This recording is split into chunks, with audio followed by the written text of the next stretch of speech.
Ce programme vous est présenté par l'association évangélique Compassion, une œuvre missionnaire fondée en 1978 par les missionnaires Samuel et Dorothée Atzakordzian, un couple qui exerce son ministère dans une trentaine de pays du monde. Ils sont évangélistes depuis plus de 40 ans et organisent de grandes campagnes d'évangélisation, des séminaires et conventions chrétiennes très appréciées par tous. L'évangélisation en plein air fait partie du ministère de Samuel Atzakordzian. Il tient aussi des séminaires d'enseignement pour les pasteurs, pendant lesquels il traite d'importants sujets pour leur ministère, tels que les qualifications requises pour servir Dieu, le discernement spirituel, le retour soudain de notre Seigneur et bien d'autres thèmes actuels, une véritable source de bénédiction et d'enrichissement pour eux. Dorothée Atzakordzian est également utilisée par le Seigneur dans les séminaires spécialement organisés pour les épouses des serviteurs de Dieu, ainsi que pour les femmes en général, pendant lesquels elle leur enseigne à grandir dans la connaissance de Dieu, à connaître le rôle dans le foyer et dans l'Église, et pendant lesquels elle les exhorte à se laisser, elles aussi, utiliser par lui, selon le plan de Dieu pour elles. Les conventions chrétiennes de renouvellement spirituel qu'ils organisent avec leurs collaborateurs depuis de nombreuses années, aussi bien en France qu'ailleurs, sont une véritable bénédiction. De nombreux assistants sont fortifiés dans leur foi et jouissent de la sainte présence de Dieu. De nombreux malades sont alors guéris par le Seigneur et plusieurs personnes ont accepté Jésus-Christ dans leur vie comme Sauveur et Seigneur. Samuel et Dorothée Atzakordzian écrivent aussi des livres et brochures d'approfondissement dans la foi chrétienne. Plusieurs d'entre eux sont traduits en d'autres langues. Le plus connu d'entre eux est « Le pardon, une puissance qui libère ». Ils éditent aussi de nombreuses cassettes, audio, vidéo, des CD et DVD de leurs conventions, séminaires et campagnes d'évangélisation disponibles en tout temps à leur bureau.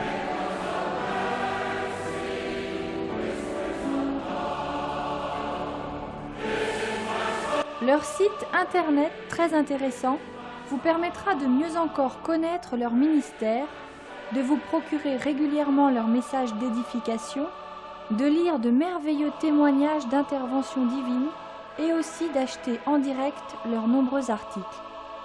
Si vous le souhaitez, une rubrique spéciale vous donne aussi la possibilité de devenir partenaire de l'œuvre Compassion, œuvre missionnaire internationale.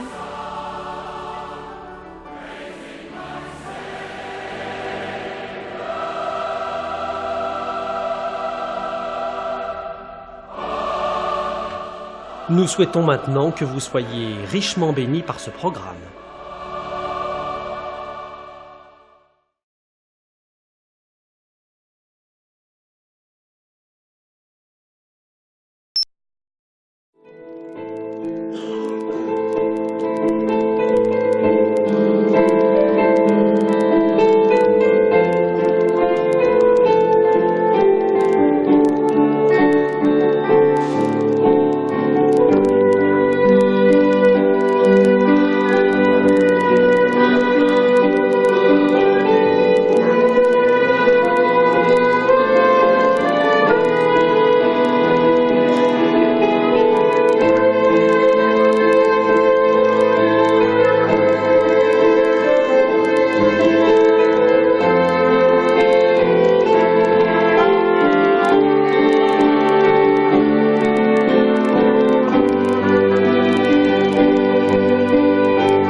pour toi, notre Sauveur et Rédempteur, et pour glorifier le Père qui t'a envoyé sur cette terre pour nous sauver, nous délivrer de la mort éternelle et nous faire transporter dans ton royaume de gloire pour contempler ta face éternellement.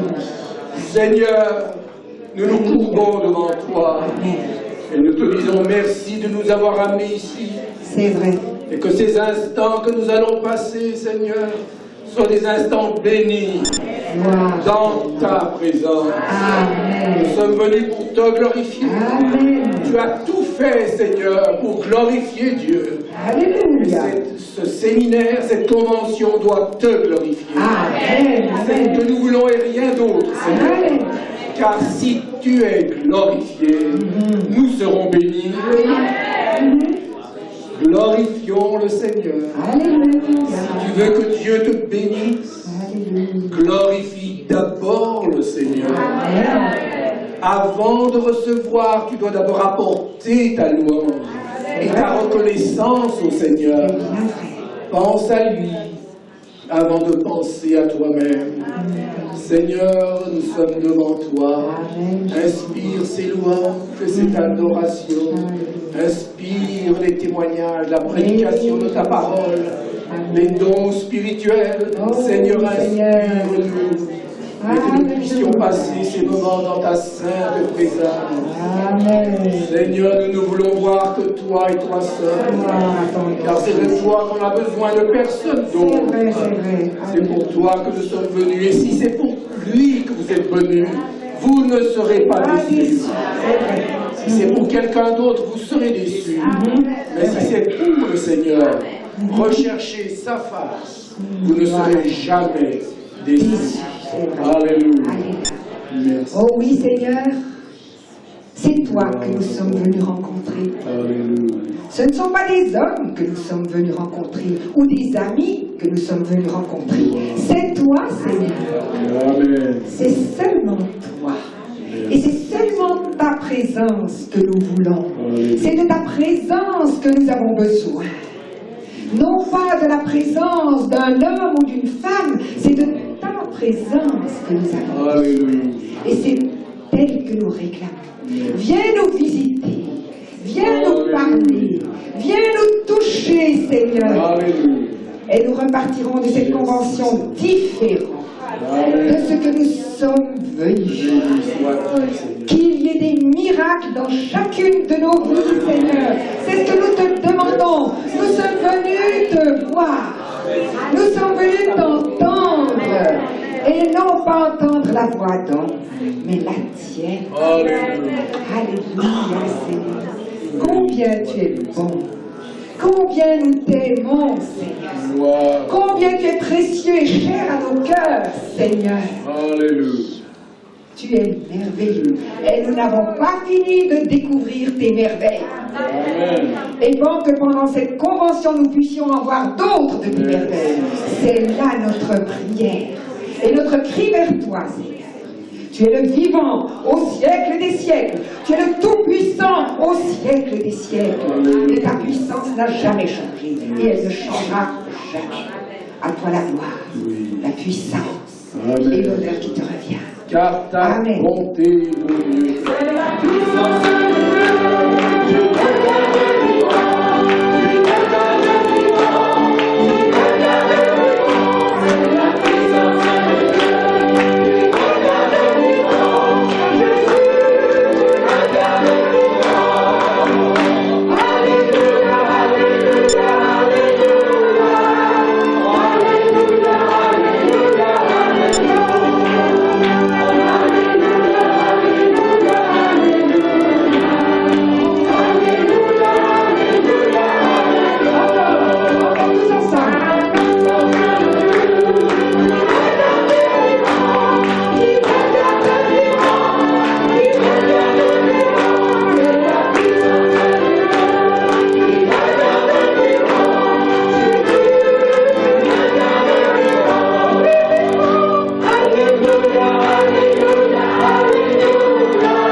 bénir ton Saint-Nom. Amen, amen. Et nous ne sommes pas seuls à le faire. La multitude dans les cieux, les anges, les archanges, les Oui, séraphins, oui, oui, oui. saints rachetés par ton Alléluia, sang, alléluia, alléluia. célèbre la gloire de notre Dieu, Amen. l'amour du Rédempteur. Amen. Alléluia. Avec eux, célébrons notre roi. Je veux glorifier Célébrons sa justice, ton nom. son honneur, sa dignité, sa gloire. Alléluia. Et pour toi, mon peuple, pour toi, mon peuple, mon sanctuaire est ici, nous dit le Seigneur. Je vous convie, je vous invite, dit le Seigneur, à entrer dans mon sanctuaire. Ne restez pas à la porte, ne restez pas avec vos soucis, vos tracas du dehors. Entrez dans ma présence. Venez jouir de ma présence. Laissez-moi vous toucher, dit le Seigneur. Laissez-moi vous renouveler, dit le Seigneur. Laissez-moi vous guérir, dit le Seigneur. Entrons dans ces paris avec des actions de grâce, avec des louanges plein la bouche et plein le cœur.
Ton nom s'élève en majesté, de mes lèvres je célèbre ta victoire, ton règne, ton autorité.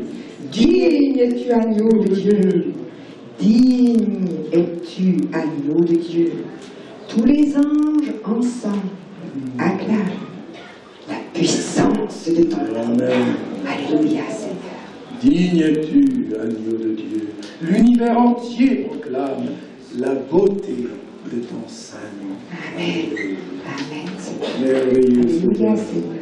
Tu es digne, Seigneur. C'est vrai, c'est Mon vrai. bien, il est bon de célébrer ta majesté, ta gloire. Seigneur, digne est l'agneau de recevoir la louange, l'honneur et la gloire au siècle des siècles. Seigneur, c'est auprès de toi seul que nous sommes bien. C'est vrai. Auprès de toi, Jésus, notre Sauveur et Rédempteur, Amen. l'agneau de Dieu qui a été immolé pour nos péchés, pour mes péchés. Oh, comment ne pas te dire merci? Comment ne pas t'aimer? Comment ne pas te glorifier? La présence du Seigneur est là. Alléluia, la présence du Seigneur est là. Alléluia, alléluia. Oh Jésus, Jésus loué soit-il. Gloire à ton nom. Nous te souhaitons la bienvenue, Jésus. Jésus de Nazareth, élevé à la droite de Dieu, régnant pour le temps et pour l'éternité. Alléluia. Le juge Merveilleux Sauveur. devant lequel nous aurons des comptes. Alléluia. Souvenons-nous que nous ne pourrons pas vivre sur cette terre comme nous le voulons, comme nous le désirons. Nous ne nous appartenons pas plus à nous-mêmes, nous appartenons à celui qui nous a rachetés, qui nous a sauvés, qui a payé de son sang pour venir nous relever, Alléluia. nous sauver, nous Merveilleux transformer. Rédempteur. Et dans sa présence, il nous transforme, sans même que nous ne nous en rendions compte. Alléluia.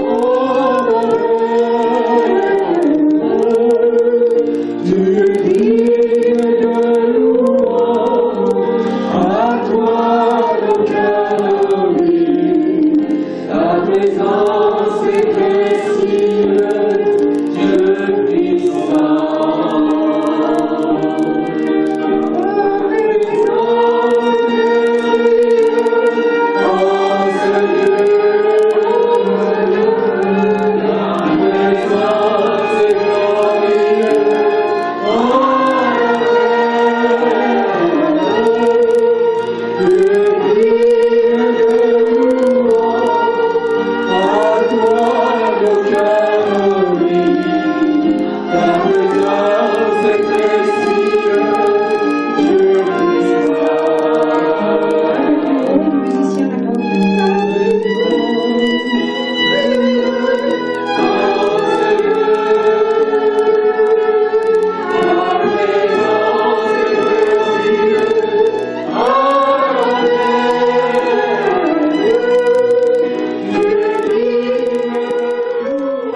je vais introduire ce moment de témoignage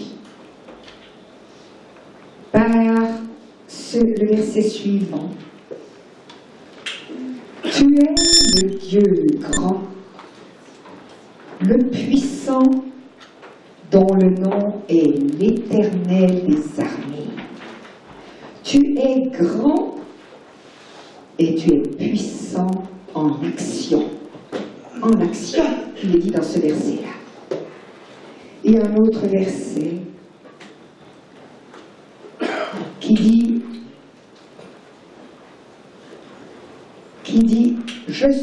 un refuge. Dieu est pour nous un refuge au jour de la détresse. Dieu est pour nous un secours dans le psaume 60, un secours contre la détresse. Dieu est pour nous un secours contre la détresse. Il n'est pas en faveur de la détresse, il est contre la détresse. Et je voudrais glorifier le nom de Jésus et je voudrais que vous le fassiez avec moi pour ce que Dieu a fait au milieu de nous l'année dernière. Nous n'allons pas être ingrats pour ce qu'il a fait l'année dernière et je voudrais relever des choses que certains d'entre vous ont vues l'année dernière ici, ont entendu, et puis d'autres choses que vous ne savez pas, des rapports qui nous sont parvenus après, plus tard.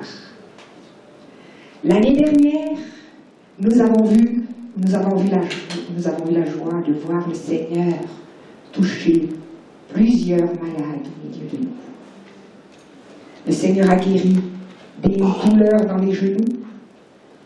Il a guéri des douleurs dans un thorax vieille de plusieurs années.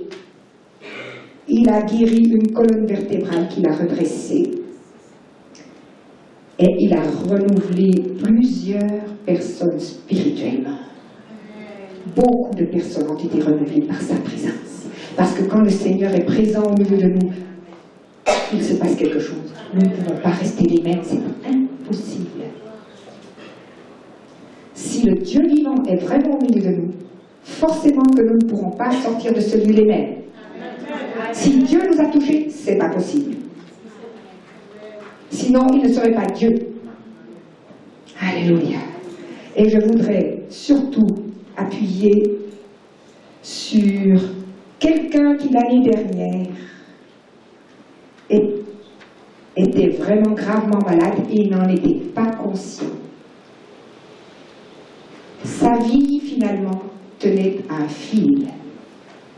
Il était cardiaque, de graves problèmes cardiaques. Il n'est pas là aujourd'hui. Son épouse non plus. Ils auraient aimé être là. Ils ne sont pas là. Et cet homme était là, au milieu de nous. Il ressentait une très grande fatigue générale. Et il s'est rendu chez le médecin pour voir ce qui se passait comme ça, sans bien savoir ce qui lui arrivait.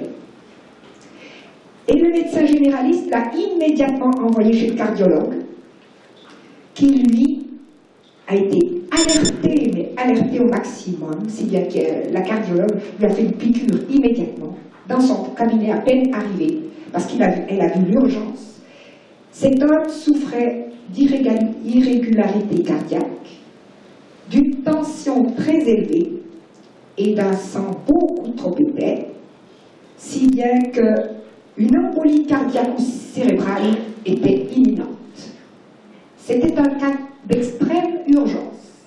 Et il était là au milieu de nous, là, comme vous êtes là aujourd'hui.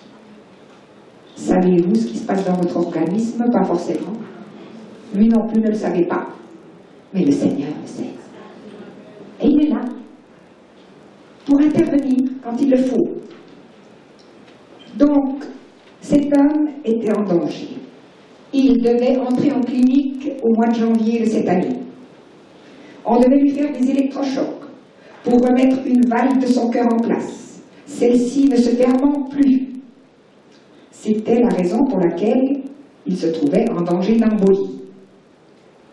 Alors, à la convention l'année dernière, une parole de connaissance dit, et on l'entend sur les DVD, sur les films qui ont été montés, on l'entend cette parole, que quelqu'un, le Seigneur m'a donné cette parole de connaissance disant que quelqu'un a de graves problèmes cardiaques et qu'il a un problème avec ses plaquettes. Les plaquettes de son sang, et c'était vrai, c'est exactement cela. Et que le Seigneur touchait cette personne, là, ici. Alors cet homme est rentré chez lui, donc il devait être hospitalisé en janvier. Quelques mois plus tard, il retourne chez sa cardiologue, qui ne fut pas surprise de trouver notre homme au problème cardiaque complètement réglé. Des échographies et radios démontrant une guérison totale. Alléluia, Seigneur. Et cette cardiologue a dit, je n'y comprends plus rien. Monsieur, quelque chose s'est passé. Je n'y comprends rien, mais votre cœur est désormais tout à fait normal. Vous pourrez venir me revoir dans un an pour contrôle. Alléluia. Nous voulons louer le Seigneur pour ce qu'il a fait lorsqu'il a sauvé cet homme, dont la vie tenait à un fil,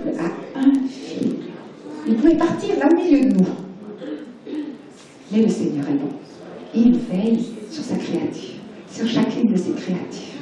Alléluia. Et pas seulement cela. C'était justement un couple qui était dans la détresse, puis comme je le disais, que le Seigneur est pour nous le secours contre la détresse. Et son épouse, elle, était atteinte du cancer d'un sein. Et il y a plusieurs années auparavant, elle avait subi des mammographies qui avaient montré qu'il y avait une opacité dans un de ses seins. Elle a été opérée, mais sans ablation du sein.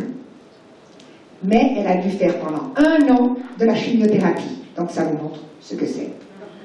Chimiothérapie, radiothérapie, laser. Et le cancérologue, chaque fois que cette dame allait voir le cancérologue, elle lui disait, docteur, dites-moi s'il vous plaît où j'en suis avec le cancer. J'en suis où? Et le cancérologue restait toujours évasif. Il ne disait jamais rien, ne précisait jamais rien. C'est ce que les docteurs font quand ils ne veulent pas nous dire quelque chose. Souvent. Alors, elle a été prise d'angoisse. Elle vivait dans l'angoisse constante. Elle se disait, bon, ben, c'est encore là. Apparemment, il ne me dit pas que le problème est réglé, donc c'est encore là. Alors, un jour, elle en avait assez d'être dans l'angoisse.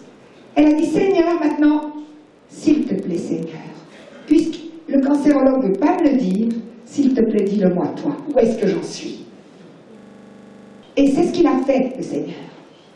Cette dame est venue à la convention ici, l'année dernière, et pendant le culte du dimanche matin,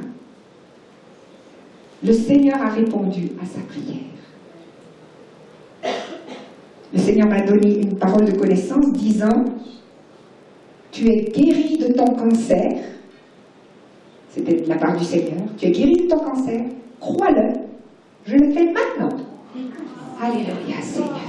Alléluia. Oui, à toi la gloire. À toi la gloire. À toi, Seigneur. À toi, Seigneur, la gloire. Alors elle dit, le Seigneur venait donc de me guérir, de répondre à mon cri aussi d'angoisse et mon intense souffrance morale. Il venait aussi d'enlever ce terrible doute qui me hantait depuis 10 ans. C'est pas rien.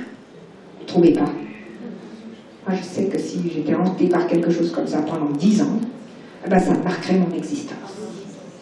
Et je pense que ça a marqué la sienne. Et ça marquerait la vôtre si vous l'aviez. Alors, mais lui, le Seigneur, lui, est compatissant. Un tendre Père. Alors, après, il y a eu ici une autre dame qui a été merveilleusement et glorieusement touchée par le Seigneur. Cette dame-là, elle souffrait de fortes dépressions, de crises d'angoisse et d'insomnie depuis 30 ans. 30 ans, s'il vous plaît. 30 ans. C'est la moitié d'une existence. Ou le tiers aujourd'hui. C'est long. 30 ans, c'est très long. Cette dame s'appelait Claudette. Elle figure sur les films de l'année dernière aussi. On la voit et elle dit certaines choses.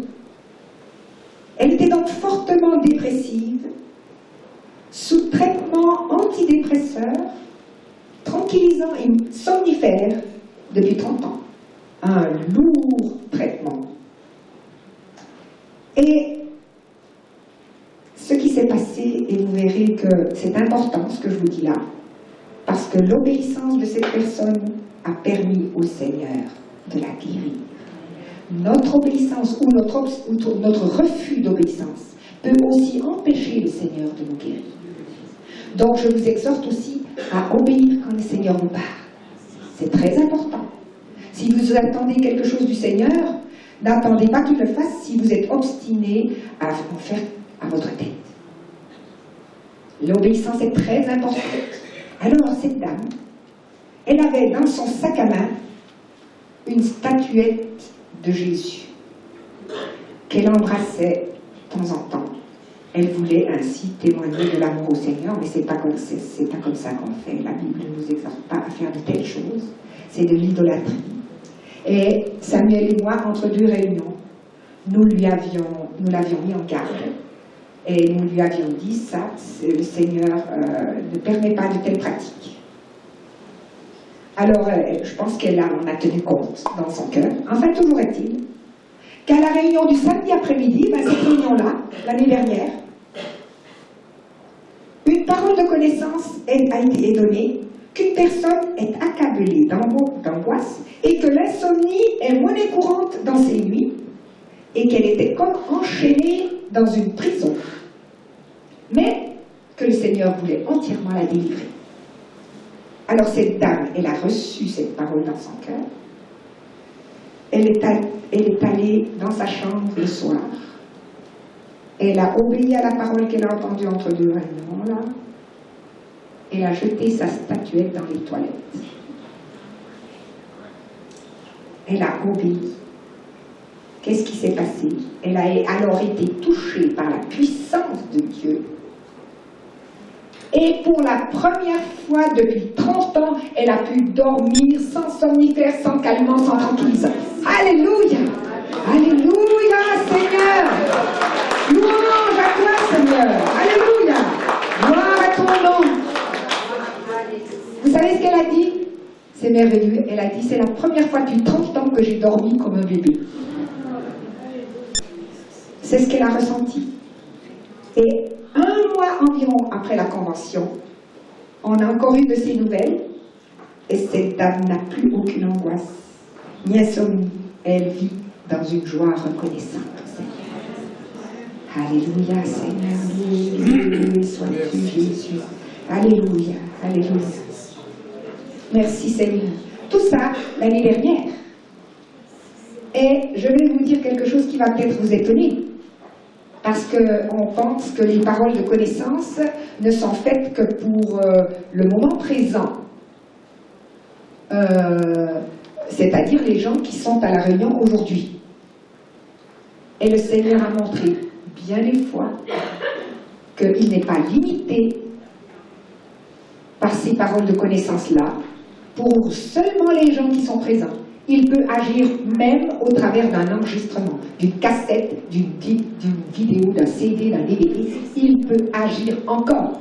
Ce qui s'est passé, c'est qu'il y a une dame à Paris qui n'a pas pu venir à la convention l'année dernière, à laquelle j'ai envoyé certaines cassettes de la convention, sur laquelle j'avais une parole de connaissance qui disait que quelqu'un était guéri d'une forte sinusite qui durait depuis 2 mois et que le Seigneur guérissait quelqu'un de sinusite et de maux d'oreille. Alors elle, comme il n'y a pas de distance pour Dieu non plus dans la prière, elle a pris cette parole pour elle-même, de la cassette. La croyant de tout son cœur, elle a aussitôt confessé sa guérison. Vous voyez son obéissance aussi? Elle a pris, elle a confessé, elle a dit merci Seigneur, tu m'as guéri aussi. Elle l'a pris pour elle, et la sinusite a disparu, et les maux d'oreille aussi, par la cassette. Alléluia! Oh louange, louange à toi! Il n'y a pas de limite à la puissance de Dieu. Au Canada aussi et ailleurs, j'ai vu le Seigneur guérir 2 personnes de cancer des intestins par une seule parole de connaissance. Ça fait que souvent les gens viennent me voir et me dire, mais est-ce que quelqu'un est venu vous dire que c'était lui ou que c'était elle, la parole que vous avez donnée? Je dis, peu importe, si même une autre personne est venue, prends-la pour toi aussi.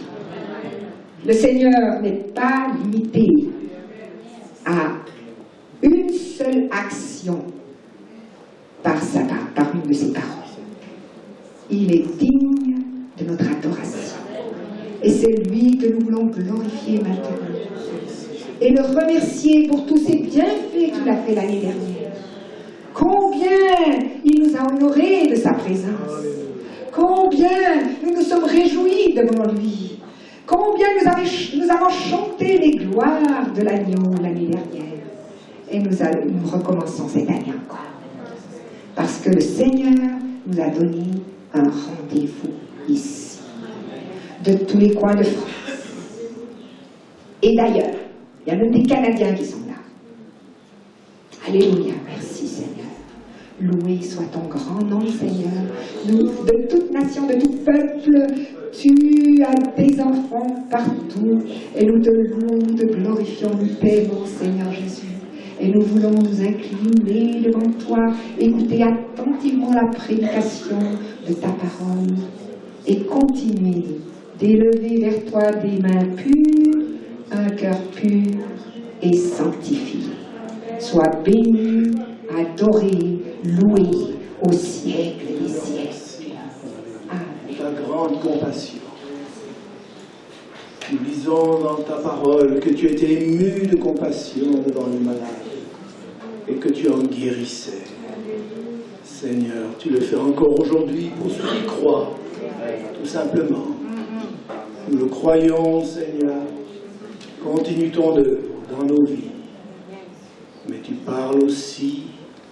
Tu veux que l'on t'aime, que l'on te suive, que l'on soit de vrais chrétiens, de vrais disciples de Jésus.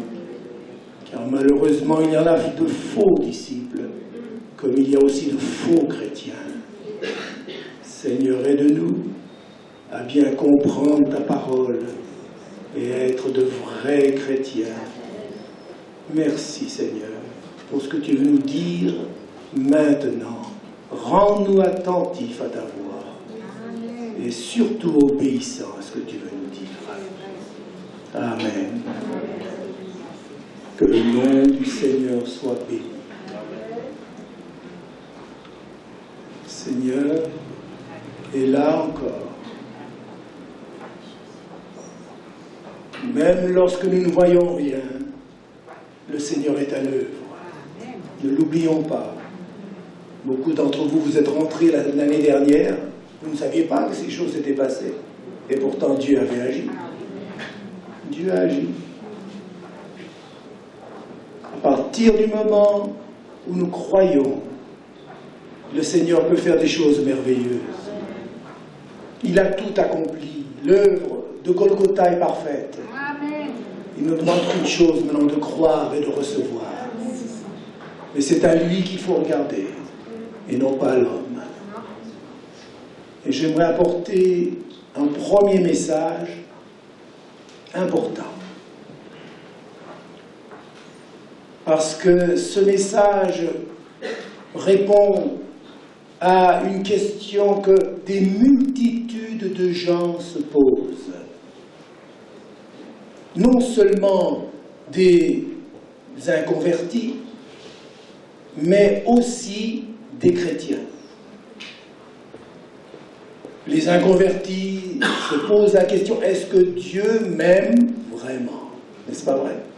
Si Dieu nous aimait vraiment, il n'y aurait pas ceci, il n'y aurait pas cela, n'est-ce pas vrai? Et alors, cette incrédulité à l'égard de l'amour de Dieu, comme si Dieu n'avait rien fait, comme s'il était insensible, comme s'il devait encore revenir maintenant, quitter le ciel, et revenir mourir sur la croix. On ne comprend pas l'amour de Dieu. Et on doute de cet amour. Pas seulement les incrédules, mais aussi des chrétiens. À cause de certaines circonstances dans leur vie, doutent vraiment de l'amour de Dieu. Et ça, c'est terrible, n'est-ce pas vrai? Et une telle attitude peut bloquer une vie spirituelle, car c'est le plus grand des mensonges. C'est le plus grand des mensonges. Si vous croyez cela, ce mensonge vous détruira, parce que ce n'est pas la vérité. Et quelle est la preuve que Dieu nous aime? Est-ce que Dieu m'aime vraiment? Il y a un beau verset dans l'épître de Paul aux Romains, Romains 5, 8. Vous connaissez ce passage? Mais Dieu prouve son amour envers nous, en ce que lorsque nous étions encore des pécheurs, Christ est mort pour nous. Je répète ce verset. Mais Dieu prouve son amour, soulignez le verbe prouver, prouve son amour envers nous, en ce que lorsque nous étions encore des pécheurs, Christ est mort pour nous.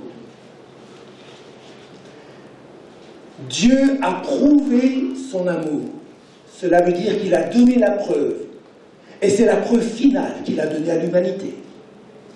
Il ne va pas revenir mourir. Il ne va pas revenir dire aux gens mais je vous aime, pourquoi vous ne croyez pas? C'est fini ça. Il l'a fait une fois. Et il l'a fait pour la dernière fois sur la croix.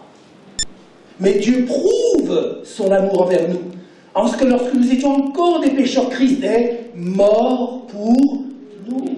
Il y a là dans ce verset quelque chose qui peut nous révolutionner complètement concernant l'amour de Dieu. Mais pour bien comprendre ce verset, il faut toujours lire un peu le contexte. Parce que lorsque nous lisons cela, oui, Dieu prouve son amour envers moi, en ce que nous étions encore pécheurs, et Christ est mort pour nous, voilà, pécheurs, oui, Dieu a aimé les pécheurs, et on passe à la légère sur certains mots. Parce que ces mots nous dérangent aussi. Parce que nous n'acceptons pas le verdict de Dieu concernant la méchanceté, la noirceur et les ténèbres du cœur de l'homme. Car nous allons le voir, cet amour de Dieu s'est manifesté dans un contexte. Cet amour a brillé parce que les ténèbres dans le cœur de l'homme étaient grandes. Amen. Les ténèbres étaient grandes. Et c'est dans ce contexte-là que l'amour de Dieu, l'amour de Jésus sur la croix, s'est manifesté d'une manière éclatante. Plus la nuit est noire, plus la lumière brille. Amen. En contraste, plus c'est noir, plus la lumière peut briller. Et c'est ce qui s'est passé à la croix. Et il nous faut comprendre cela, surtout 4 mots. 4 mots importants pour bien comprendre jusqu'à quel point Dieu nous a aimés, qui il a aimé. Parce qu'il ne peut pas aller plus loin que son amour. Il ne peut pas aller plus loin. Il y a 4 mots, nous allons nous arrêter à cela. Toujours dans Romains 5, au verset 6, juste un peu au-dessus, nous allons lire « Car lorsque nous étions encore... » Qu'est-ce que vous avez dans vos Bibles? Sans force, soulignez sans force. C'est le premier mot sur lequel nous allons revenir.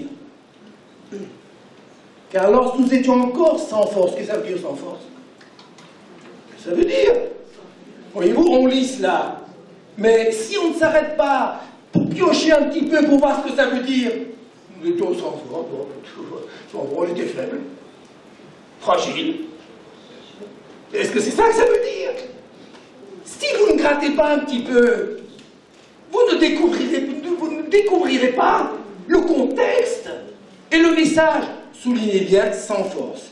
Car lorsque nous étions sans force, Christ, au temps marqué, est mort pour des... Qu'est-ce que vous avez dans vos Bibles? Des impies. Soulignez ça aussi. C'est le deuxième mot. Un impie. Pourquoi? Oui, là aussi, on lit sa Bible. Et la Bible dit bien que nous étions cela. Attention. C'est pas seulement quelques personnes. Nous, on dit, oh oui, c'est tout ça, là, c'est quelques personnes, j'en connais, moi, je les connais. J'en connais un ou deux, ils sont comme ça. Non, non, c'est toi. C'est toi. C'est moi. Et c'est ce que le Saint-Esprit voudrait appliquer. Parce que bien souvent, lorsque nous avons des problèmes avec l'amour de Dieu, on pense, mais qu'est-ce que j'ai fait pour que Dieu ne m'aime pas? On essaye de mériter son amour. Qu'est-ce que j'ai fait? Comme pour dire, eh là, pour qui vous me prenez?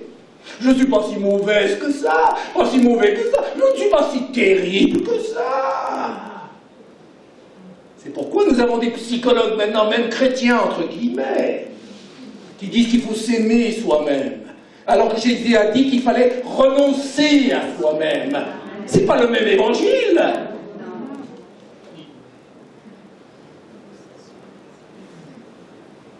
Qu'est-ce que j'ai fait? Mais pour qui vous me prenez? Qu'est-ce que j'ai fait à Dieu? Mais je ne suis pas si pire que ça. Je ne suis pas d'accord. Toutes ces réactions montrent une incompréhension totale du cœur de l'homme, de votre cœur, de mon cœur. Et c'est cela que nous devons, que le Saint-Esprit voudrait imprimer. Si vous réalisez ce que vous êtes sans Christ, alors l'amour de Dieu après va briller d'un éclat extraordinaire. Réalisez que Dieu a aimé de telles personnes. C'est quelque chose d'extraordinaire. Enfin, aller un peu plus loin. À peine mourrait-on pour un juste. Quelqu'un peut-être, oui, à peine, peut-être, voyez-vous, parce que la parole dit, à peine, quelqu'un pourrait mourir pour un juste. Si quelqu'un meurt pour un juste, à peine, ça veut dire, mais on ne le fait pas volontairement. On réfléchit. Comment moi mourir pour quelqu'un? Pour quelqu'un même de bien? À peine, on n'ose pas, on voudrait bien. Voyez-vous, on est là hésitant, même pour donner sa vie pour un juste. Et peut-être mourrait-on pour un homme de bien. Mais Dieu prouve son amour envers nous, en ce que lorsque nous étions encore des pécheurs. Alors là, c'est une autre situation. Soulignez le mot pécheur maintenant. Ah oui, vous savez ce que ça veut dire, pécheur.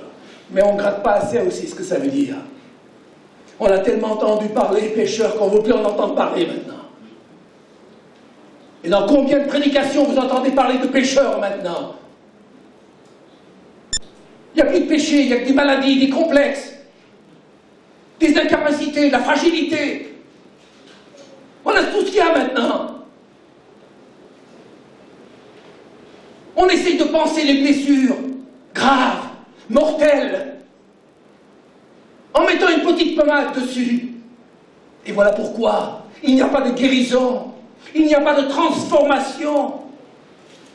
Mais Dieu prouve son amour en ce que nous étions encore des pécheurs. Nous allons voir en peu de mots ce que c'est qu'un pécheur. Et allons plus loin, il est mort pour nous, à plus forte raison, maintenant donc que nous sommes justifiés par son sang, serons-nous sauvés par lui de la colère. Car si lorsque nous étions quoi?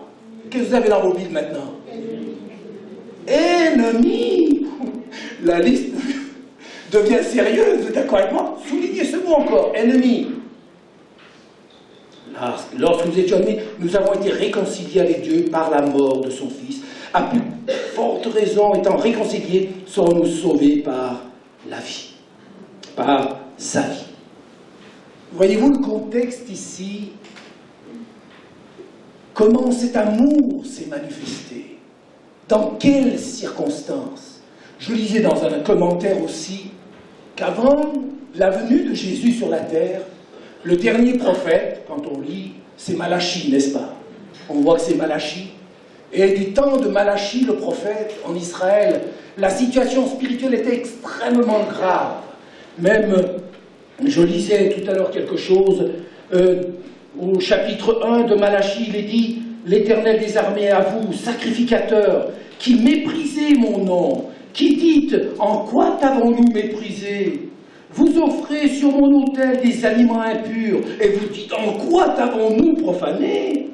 C'est en disant « La table du Seigneur est méprisable ». Quand vous offrez un sacrifice, une bête aveugle, n'est-ce pas mal? Quand vous en offrez une boiteuse ou infirme, n'est-ce pas mal? Et plus loin, il est dit « Lequel de vous fermera les portes? Parce que... » Ah oui, juste là. Quand vous en offrez une boiteuse ou une infirme, n'est-ce pas mal? Offrez-la donc à ton gouverneur. Te recevra-t-il bien? Te fera-t-il bon accueil? Voyez-vous, la situation en Israël était des plus lamentables. Même les sacrificateurs offraient des animaux qui n'étaient pas parfaitement sains, alors qu'on le sait, Dieu était très exigeant. On ne devait jamais offrir un animal qui avait une infirmité, n'est-ce pas vrai? On le sait. Ou aveugle, ou une patte cassée, ou je ne sais quoi. Et voilà que les sacrificateurs offraient cela à Dieu. Et il disait encore, en quoi t'avons-nous méprisé? Aujourd'hui, c'est la même chose. On dit, moi j'aime le Seigneur, je fais beaucoup de choses. En quoi je l'ai offensé? Il devrait au contraire un peu être satisfait de moi.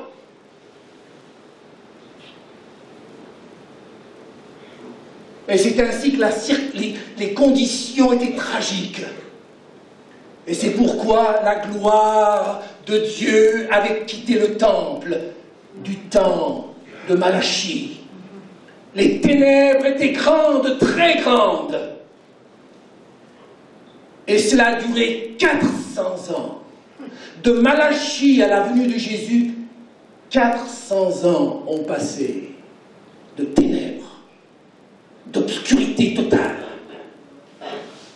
Et c'est quand cette obscurité était totale que la lumière de Dieu a brillé et que Jésus est venu apporter la réponse et la solution à tous ces problèmes. Amen.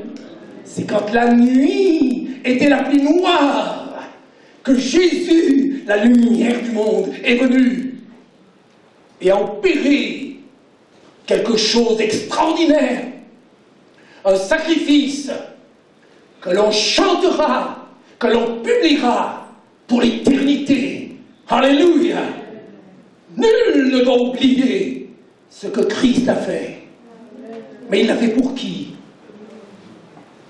Il l'a fait pour ces 4 personnes. Parce que vous le savez comme moi, la parole de Dieu dit que Jésus n'est pas venu chercher des justes, mais des pécheurs. Mais des pécheurs, pas des justes. C'est pourquoi nous devons comprendre cela. Pour certaines personnes ou certains chrétiens, le pardon de Dieu correspond un peu à un pardon où on leur remet une dette, une dette de 10 €. T'es pardonné? Je suis pardonné. Combien ta dette? Bon, pas grand-chose. Moi, je suis quelqu'un de bien, moi. Il n'a pas dû me parler 10 € à peu près. Vous croyez que cette personne-là va sauter au plafond et dire « Seigneur, quel amour tu as eu pour moi ?» Il va se moquer de Dieu. Il va se moquer. Et il va tout faire pour se justifier devant Dieu, d'une manière ou d'une autre. Tandis que d'autres, qui ont réalisé leur état de perdition, les ténèbres dans lesquelles ils étaient, et la parole de Dieu dit, le cœur de l'homme est tortueux et méchant par-dessus tout. Qui peut le connaître? Et il y a une version qui dit, le cœur de l'homme est tortueux et incurable. Vous entendez? Incurable. Mais c'est la chose la plus difficile à admettre aujourd'hui.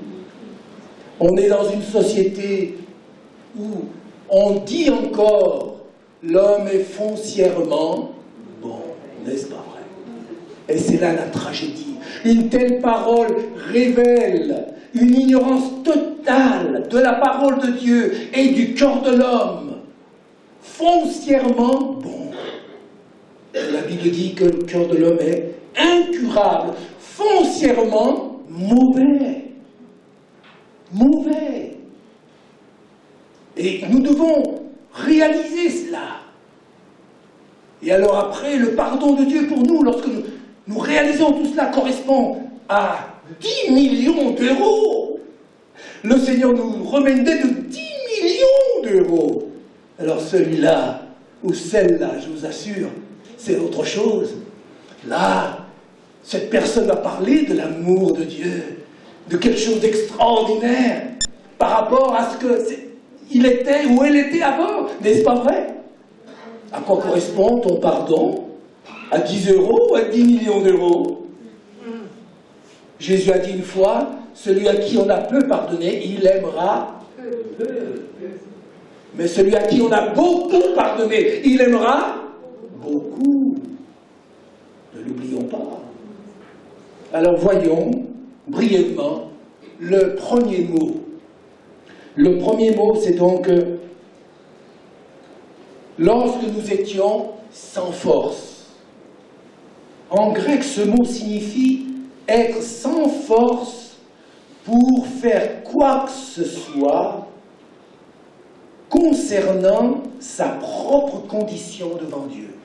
C'est être sans force pour changer quoi que ce soit concernant sa propre condition devant Dieu.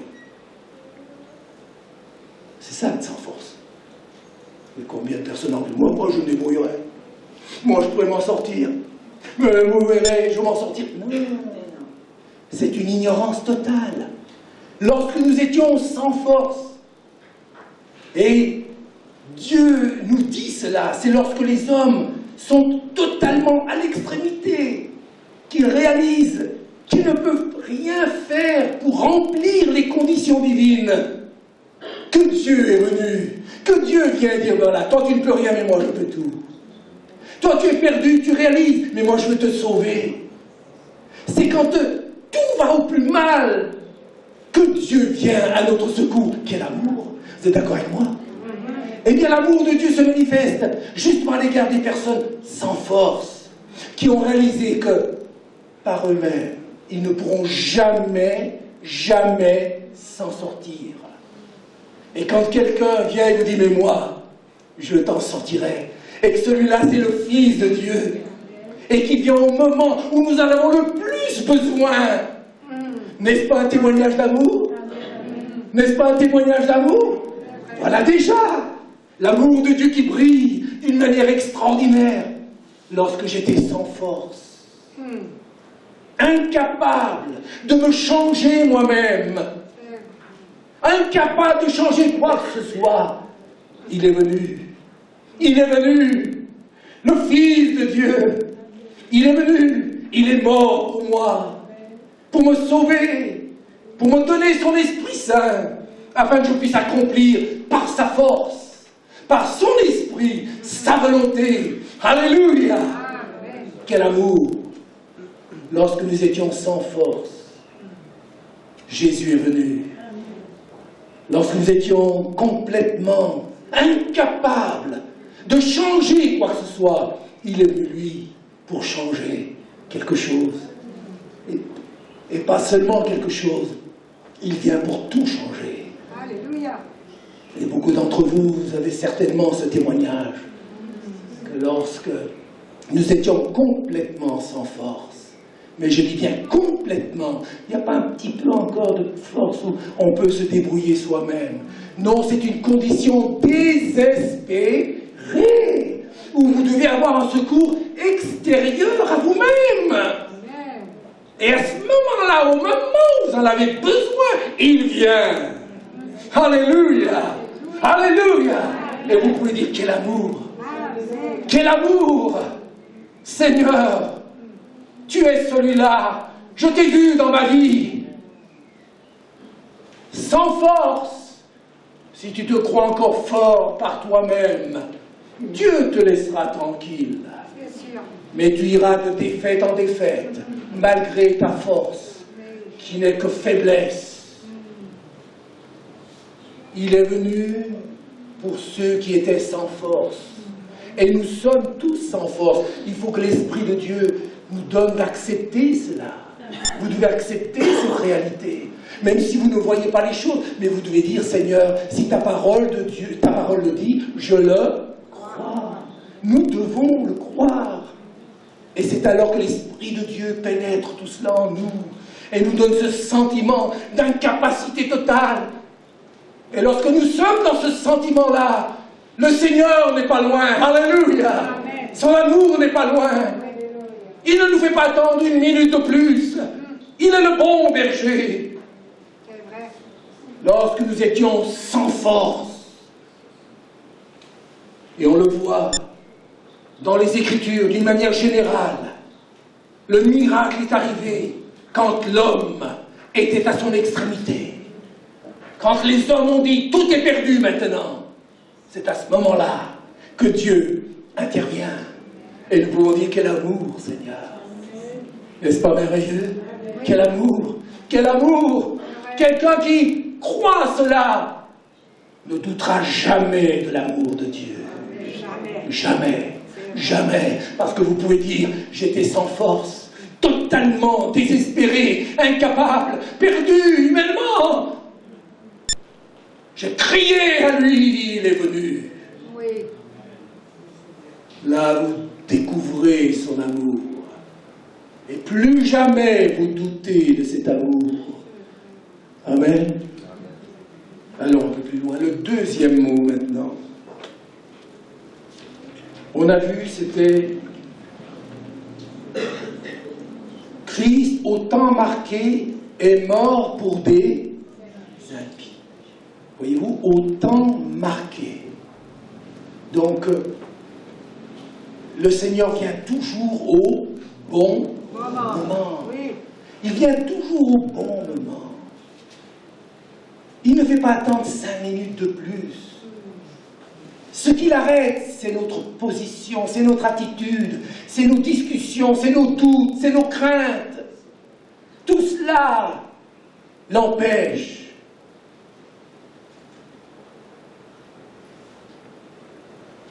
Alors, qu'est-ce que le mot « impie » veut dire? Le mot grec signifie être absolument sans respect ou adoration pour Dieu. Ce mot impie veut dire cela. On est des êtres sans aucun respect ou ayant un esprit d'adoration pour Dieu. Voilà ce que c'est qu'un impie. Voilà ce que vous êtes aussi en Christ. Voilà ce que nous étions. Avons-nous réalisé cela? Ah oui, non, non, pas du tout. Moi j'aime Dieu. Toute ma vie, je l'ai aimé. Voyez-vous, on cherche toujours une échappatoire. On ne veut jamais admettre le verdict divin. On veut toujours un peu arranger les choses. Oh oui, mais moi je le respecte. Mais ce n'est pas du tout le respect dont Dieu veut. Ce respect qui est une obéissance, qui se donne entièrement et qui vit pour Dieu. Voyez-vous, pour des impies qui n'ont aucun respect pour Dieu et aucune vraie adoration. Parce que l'homme a été créé pour adorer Dieu. Dieu a vu la condition de l'homme dans cet irrespect total. Car s'il n'adore pas le vrai Dieu, il s'adorera lui-même ou il adorera d'autres idoles. Est-ce que les gens n'adorent pas des idoles aujourd'hui? Dites-moi un petit peu. Ah oui, mais il y en a, vous savez comment ils s'en sortent? Ils disent, moi j'adore Dieu, et puis les idoles un petit peu à côté. Et ils pensent que comme ça, tout le monde est content. Si Dieu est Dieu, aucune idole ne doit tenir devant sa face. Aucune idole, Dieu est Dieu. Nous devons cette adoration à Dieu seul. Donc nous étions des impies. Nous avons adoré d'autres idoles. Nous avons respecté d'autres personnes plus que Dieu. Jésus n'a-t-il pas dit, si tu aimes ton père et ta mère plus que moi, tu n'es pas digne de moi? Cela ne veut pas dire que nous ne devons pas aimer nos parents. Pas du tout, pas du tout. Mais que Jésus doit prendre la première place. Et quand je prends ce verset, je pense toujours à cette petite fille. Une maman avait dit à sa fille, petite, quand elle était petite encore, voilà, moi j'aime beaucoup je t'aime, tout ça. Attends, comment, oui. C'est la petite fille, qui lui pose la question. Ah oui, oui, voilà. Voilà, tu m'aimes plus que le Seigneur. Voilà, c'est la petite fille qui avait demandé à sa maman, est-ce que tu m'aimes plus que le Seigneur? Aïe, aïe, aïe. Ça, c'est une question difficile, n'est-ce pas vrai? Si on vous pose la question, votre petite fille ou votre petit garçon, n'importe qui, est-ce que tu m'aimes moi plus que le Seigneur? La maman elle était très surprise. Et Dieu lui a donné la sagesse. Et il lui a dit ceci, écoute ma petite fille, plus j'aime le Seigneur, plus je t'aimerai aussi. Alléluia. Alors la petite a dit, aime beaucoup le Seigneur, comme ça tu m'aimeras beaucoup aussi. Et c'est ça qui est merveilleux. Amen. C'est ça qui est merveilleux. Aime le Seigneur, impératif. Tu m'aimeras aussi. Mais Jésus veut dire par là qu'il doit avoir la première place. Nous devons veiller à ce que les autres ne prennent pas la place de Dieu dans notre vie. Qu'il y a un respect démesuré, déséquilibré. Dieu doit avoir la première place. S'il a toute la place, alors nous pourrons aimer. Nous pourrons être des témoins merveilleux de sa personne. Alléluia. Plus nous aimons le Seigneur, plus nous aimerons nos bien-aimés. Mais moins nous aimons le Seigneur, moins nous pourrons les aimer, parce qu'il est la source de la vie, de la sagesse, de l'amour. C'est lui, c'est le Seigneur. Si nous sommes branchés au Seigneur, il y aura la lumière. Mais si nous ne sommes pas branchés, nous serons dans les ténèbres. Il est le premier et le dernier, et le vivant au siècle des siècles. Un impie. Nous étions, tu étais un impie. Pas d'accord. Ah, pas d'accord. Voilà pourquoi tu doutes de l'amour de Dieu. Voilà pourquoi tu as des problèmes encore. Est-ce que Dieu m'aime? Parce que tu te prends pour quelqu'un de bien. Et la parole de Dieu, l'Esprit de Dieu veut te dire que tu étais un impie aussi. Un impie, c'est dur à avaler ça. C'est des pilules dures à avaler. C'est dur au départ, mais après, c'est dur ici, c'est amer ici. Mais après, c'est comme du miel. Comme du miel. Mais d'abord, c'est d'abord l'amertume. Et après le miel. Nous, on veut que du miel. On veut que des pilules au miel, nous. On veut pas d'amertume, on veut rien du tout, que du miel. Mais il n'y a rien qui change. On devient mielleux. On est là, il n'y a pas de colonne vertébrale. Il n'y a rien. Un impie. Seigneur, j'étais un impie. J'ai respecté d'autres personnes plus que toi. J'ai adoré des idoles, des hommes. Je me suis adoré moi-même. Les psychologues chrétiens disent qu'il faut s'aimer soi-même. Et vous savez ce qu'ils disent encore? Ils disent que si tu ne t'aimes pas toi-même, premièrement, tu ne peux pas aimer Dieu ensuite, et tu ne peux pas aimer ton prochain. Regardez-moi ça. Parlez-moi de déformer la parole de Dieu. Parlez-moi de tordre les Écritures. Le Seigneur n'a donné que 2 commandements. Tu aimeras le Seigneur ton Dieu de tout ton cœur, de toute ton âme, ta force et ta pensée, et ton prochain comme toi-même. Comme toi-même, comme pour dire, tu t'aimes déjà beaucoup. Comme tu t'aimes beaucoup, aime aussi ton prochain. Il n'y a pas besoin d'avoir un commandement pour s'aimer. On le fait assez. On le fait de trop. C'est là notre problème. Et le Seigneur voulait dire, arrête maintenant. Tu penses trop à toi. D'abord Dieu. Ensuite ton prochain et toi à la fin. Mais aujourd'hui, c'est tout l'inverse. D'abord moi. Moi. Il y avait un grand homme dans le temps, qui est mort maintenant en France, un peu artiste et tout ça. Il aimait beaucoup un mot. Un mot. C'était le mot année. Parce que dans le mot année, il y avait 12 mois. 12 mois. Et oui, 12 mois. Il était tellement égocentrique.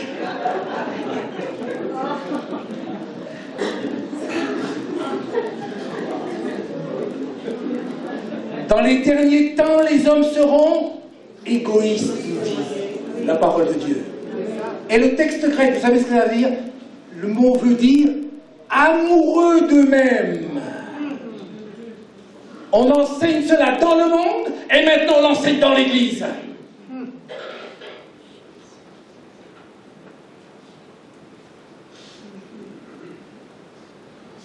Nous étions des impies. Et Dieu a aimé les impies. Quel amour! Voyez-vous, à partir du moment où on admet, j'étais cet impie. Et il vient, à partir du moment où je reconnais ma faute, il vient toujours pour me pardonner, pour me relever, me transformer. Mais tant qu'on ne reconnaît pas sa faute, il n'y a rien qui change. Tant qu'on met toujours la faute sur les autres, il n'y a rien qui change. J'étais un impie. Et Jésus est venu. Il est venu. Un impie comme moi. Quel amour. Jamais tu ne douteras de l'amour de Dieu. Si tu as reconnu que tu étais un impie, qu'il est mort pour tes impies, que tu étais. Quel amour pour des impies. Troisièmement, mais Dieu prouve son amour envers nous, parce que lorsque nous étions encore des pécheurs, soulignez ce mot pécheur maintenant. Le mot pécheur, en grec, c'est amartolos. J'ai pas fait du grec, hein, je sais. Ça paraît un peu savant, là, mais il ne faudrait pas que quelqu'un sache le grec ici, il va me tirer les oreilles après. Mais le sens, au moins, il sera là. Si la prononciation n'est pas bonne, au moins le sens sera là. Le mot pécheur ici, dans le texte grec, veut dire être adonné au péché, à tout ce que Dieu est, étant méchant, pervers et rebelle. Voilà ce que c'est qu'un pécheur. Et voilà ce que vous étiez, ce que j'étais. Oh non, je suis pas d'accord là. Pas d'accord. Pécheur, oui, on a fait quelque chose un peu pas trop grave. Hein. Il y a pire que moi. Et tant que tu ne dis pas que tu es pire que les autres, jamais tu ne goûteras pleinement la puissance de l'amour de Dieu. Jamais tu pourras dire « Dieu m'a aimé ». D'une manière que je n'oublierai jamais. C'est pourquoi Paul disait qu'il était le premier des pécheurs. Vous vous rendez compte? C'est qu'il avait eu la révélation de ce qu'il était en tant que pécheur. Être adonné au péché, pratiquer le péché, à tout ce que Dieu est. C'est cela le péché, c'est faire ce que je veux, au lieu de faire ce que Dieu veut. Tout ce que Dieu est, on le faisait. Et avec plaisir en plus. Il est mort pour des pécheurs. Quand un pécheur reconnaît qu'il a fait des choses que Dieu haïssait, qu'il a pratiqué des péchés que Dieu détestait. Alors, et qu'il entend cette nouvelle, que Jésus est mort pour de telles personnes, alors, nous nous exprimons, quel amour! Quel amour! N'est-ce pas merveilleux? Quel amour! Il est mort pour moi, pécheur. Je ne méritais rien, mais il est mort quand même pour moi. Il m'a aimé. N'est-ce pas merveilleux? Il n'y a que ceux qui acceptent le verdict divin qui pourront goûter de cet amour divin qui vient ensuite pour pardonner, purifier et relever. Alléluia. Mais tant que vous vous élevez vous-même, Dieu ne pourra pas faire quelque chose dans votre vie. Au contraire, si vous vous élevez, Dieu fera tout pour vous abaisser. Et c'est quand vous vous abaissez que Dieu vous élèvera. Et je termine. Le mot ennemi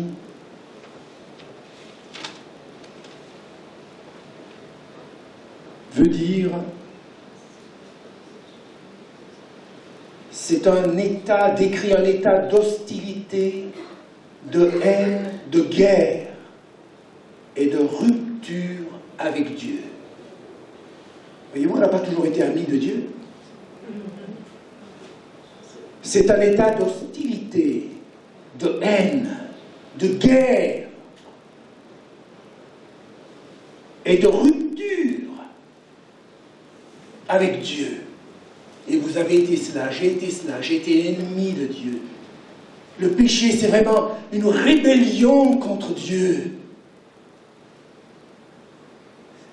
C'est tout faire pour être en guerre avec Dieu. Et lorsqu'on voit que Dieu nous a aimés alors que nous étions de telles personnes, alors nous ne pouvons que dire, quel amour. Tu as aimé une telle personne, rebelle, loin de toi, plein de haine, en rupture avec toi, tu m'as aimé. C'est lorsque nous étions dans un tel état qu'il est venu. Il n'a pas attendu que nous en sortions, parce qu'il attendrait encore maintenant. Il attendrait encore, parce que notre situation est désespérée. C'est pourquoi il est venu. Donc, tant que tu ne réalises pas cette situation désespérée de ta vie, que ce soit en tant qu'inconverti ou en tant que chrétien, Dieu ne pourra pas agir. Dieu fait toujours en sorte pour nous amener dans cette extrémité, comme le dos au mur, pour crier à lui de tout son cœur. C'est alors qu'il intervient, et c'est alors que nous goûtons pleinement l'amour de Dieu dans notre vie. Et ce mot-là n'est pas un mot vain. Il a répandu son amour dans notre cœur par le Saint-Esprit qui nous a été donné. Vous voyez, juste un peu au-dessus, il est dit au verset 5, Romains 5, 5, « Or, l'espérance ne trompe point, mais parce que l'amour de Dieu est répandu dans nos cœurs par le Saint-Esprit qui nous a été donné. » Et je termine par une pensée ici précise. Le mot « répandu » ici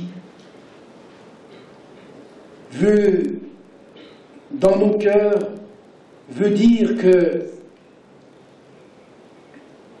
c'est un mot qui veut dire que Dieu a répandu, mais il continue de répandre dans nos cœurs son amour, quelles que soient les tribulations par lesquelles nous passons. Donc à partir du moment où nous avons accepté cet amour de Dieu dans notre cœur, cet amour est continuellement renouvelé. Et cela tout spécialement au sein des tribulations et des angoisses. Voyez-vous, comme je vous l'ai dit au début, on arrive à la situation opposée maintenant, beaucoup doutent de l'amour de Dieu par cause des troubles, mais la parole de Dieu nous dit maintenant, c'est dans ces troubles que tu vas expérimenter la présence de Dieu. C'est pas en disant, Seigneur, délivre-moi de ces troubles, de ces persécutions, de ces tribulations, pour que je puisse expérimenter que Dieu m'aime. Non! C'est dans ces troubles-là, dans ces difficultés-là, que le Saint-Esprit, si tu es né de nouveau, est répandu en toi et continue de répandre dans ta vie cet amour, cette expérience de l'amour de Dieu qui te fait espérer contre toute espérance, en Dieu et en son amour, quelles que soient les tribulations. Alléluia. N'est-ce pas merveilleux? Nous pouvons encore dire quel amour, Seigneur.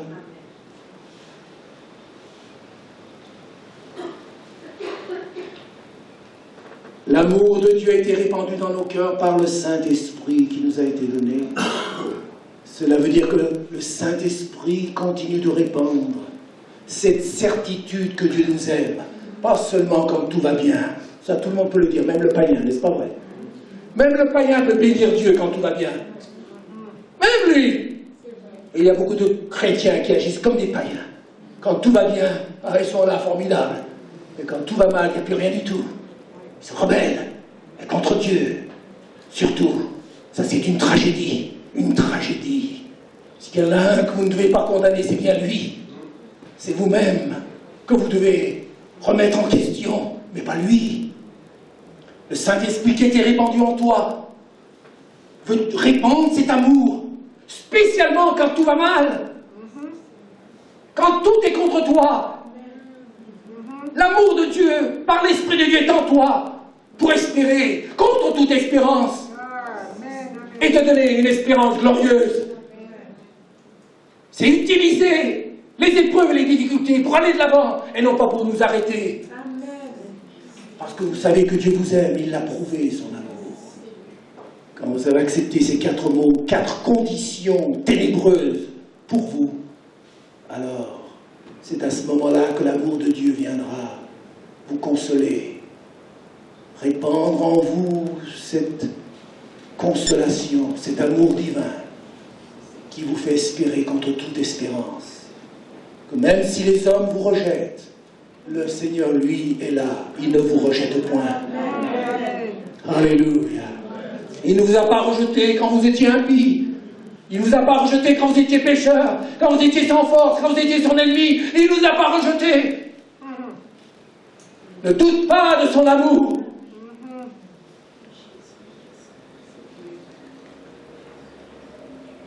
L'amour de la croix, c'est le dernier témoignage de l'amour de Dieu pour les hommes. Si l'on ne croit pas cela, il n'y a plus d'espérance. C'est là que la preuve a été faite. C'est là que tu dois accepter ce verdict divin.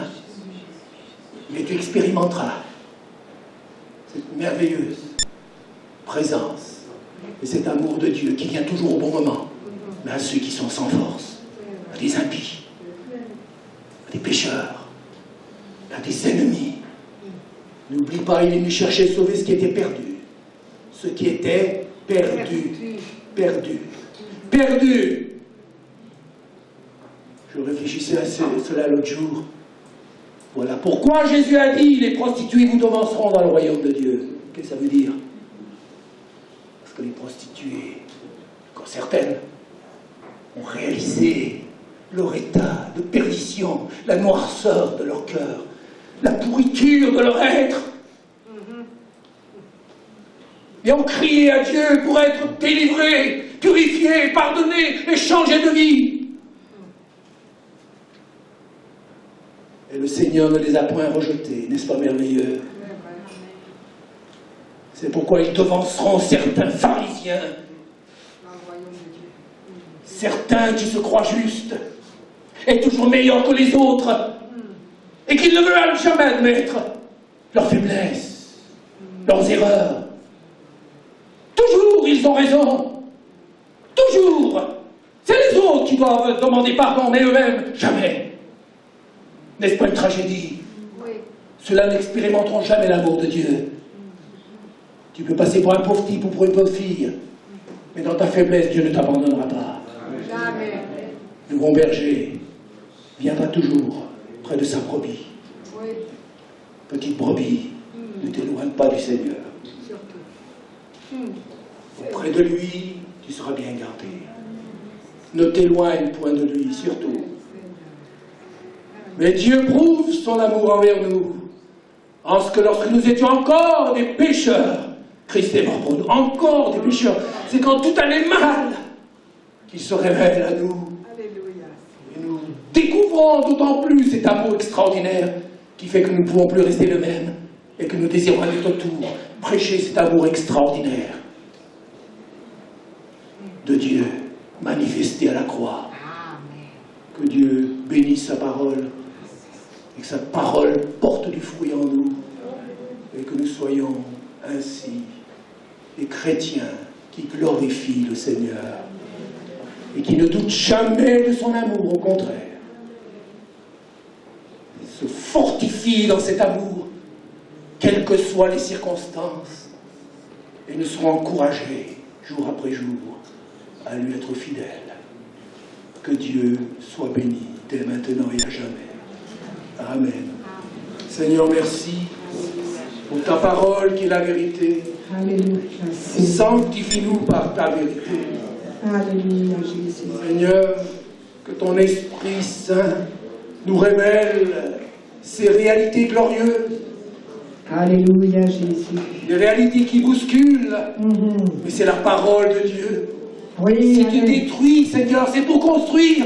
Alléluia, Jésus. Ce n'est jamais pour le plaisir de détruire. Alléluia, Seigneur. Tu détruis pour construire.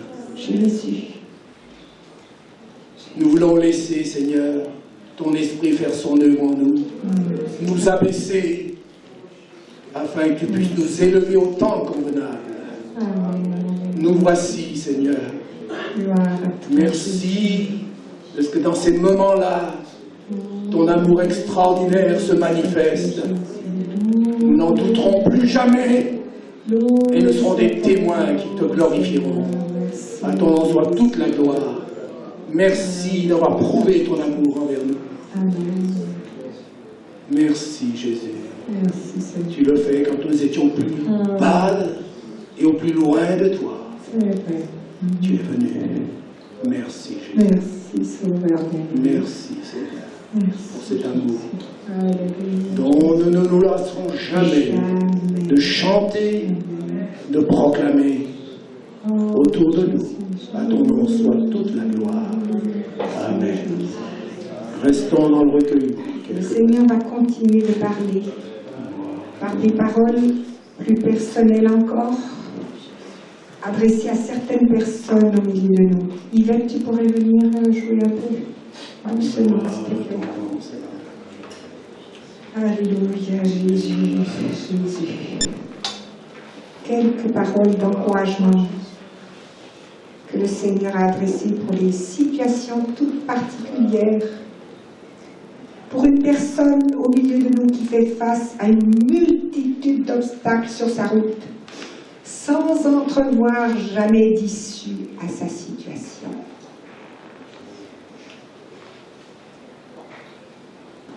Et alors le Seigneur te dit, avec sa tendresse habituelle, mon enfant, ne désespère pas lorsque les choses deviennent difficiles. Je veille, moi, ton Seigneur, sur tout ce qui t'arrive, et tous ces obstacles qui te semblent être de hautes montagnes, je les transformerai en chemin tout tracé pour toi. Voici, je prépare pour toi un chemin, là où il n'y a pas de chemin. Je peux même frayer un chemin dans le désert et faire jaillir des fleuves dans la solitude. Je sais aussi aplanir les chemins escarpés que tu as pris. Je suis celui, te dit le Seigneur, qui restaure les chemins et qui transforme une situation désespérée en un lieu habitable. Alléluia, Seigneur. Oh, merci, Seigneur. Que tu consoles profondément cette personne-là qui est désespérée sur un chemin sans issue. Mais tu lui dis, je marche devant toi, ne crains point, je marche devant toi. Je rendrai ton chemin habitable pour toi. Alléluia, Seigneur. Et une autre personne à laquelle, qui est aussi dans une situation difficile, le Seigneur dit, ta situation deviendra parfaitement gérable pour toi. Rappelle-toi que je suis le restaurateur des brèches. Je suis avec toi, jour en marche, et je la ferme derrière toi. Tu n'as donc rien à craindre. Reste bien près de moi. Et cette situation difficile ou douloureuse pour toi s'aplanira.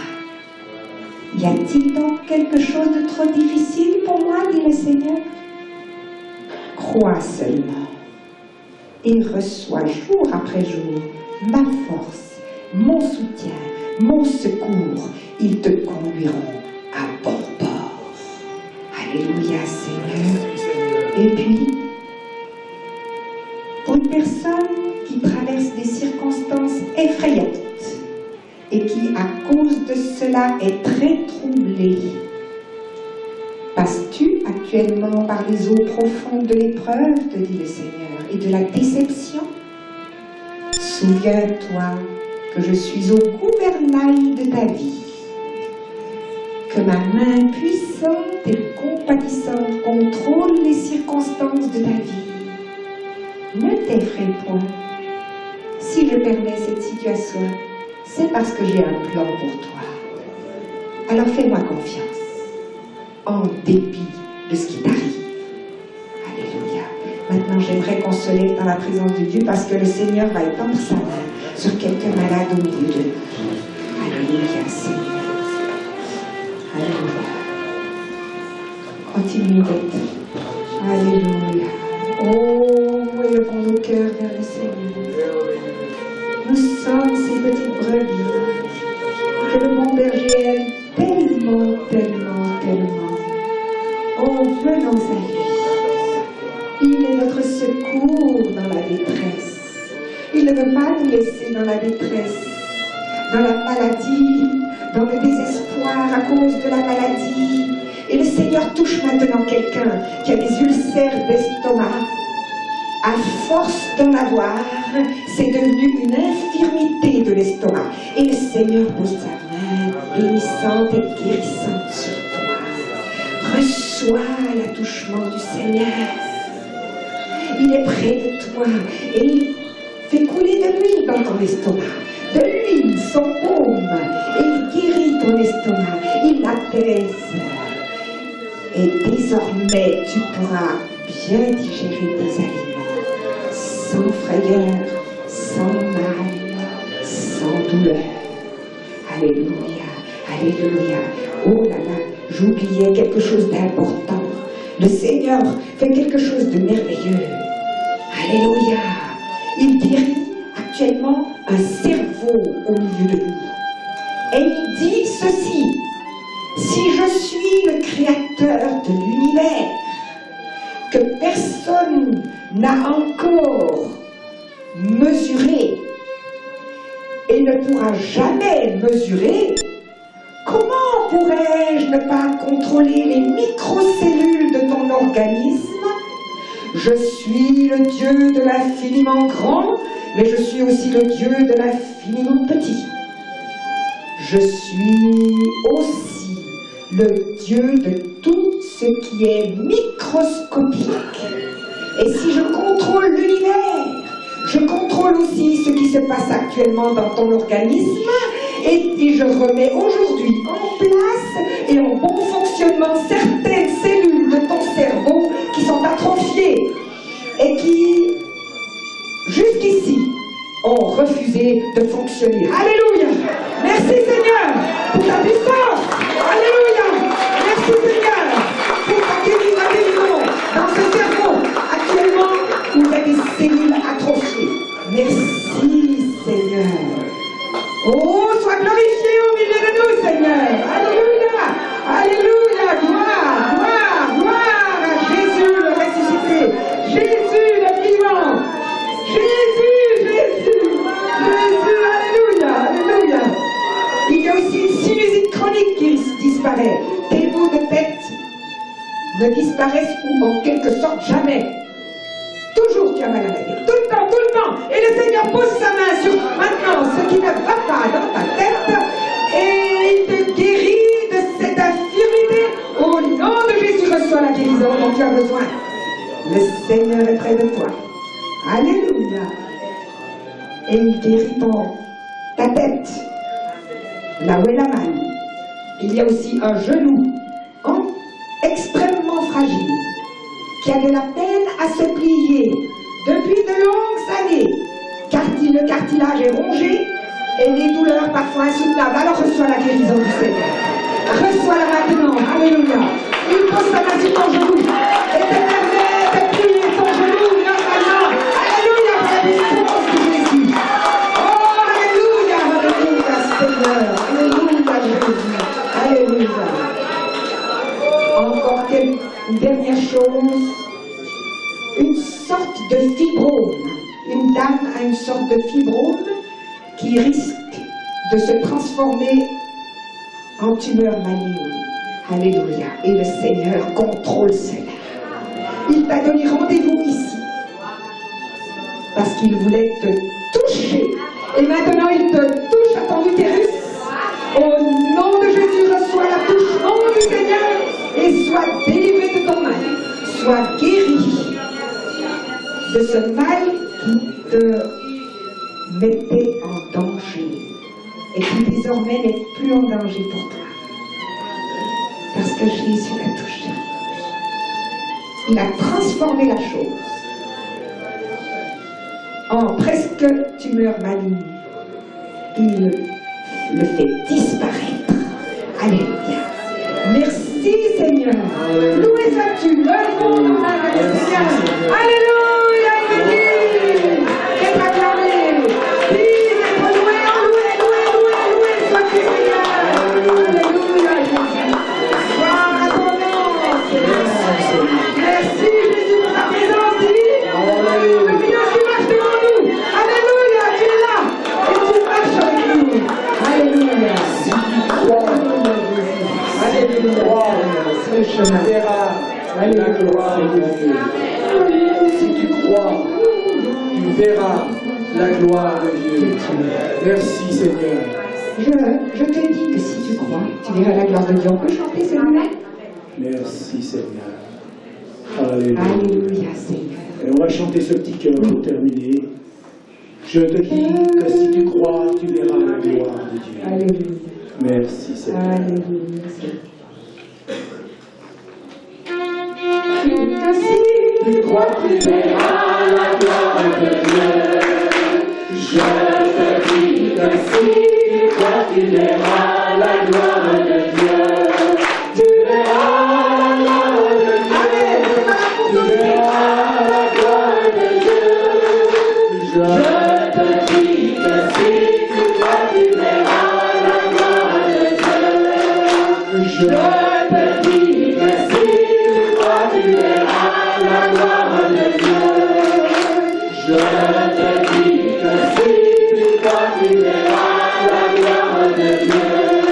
Tu verras la gloire de Dieu.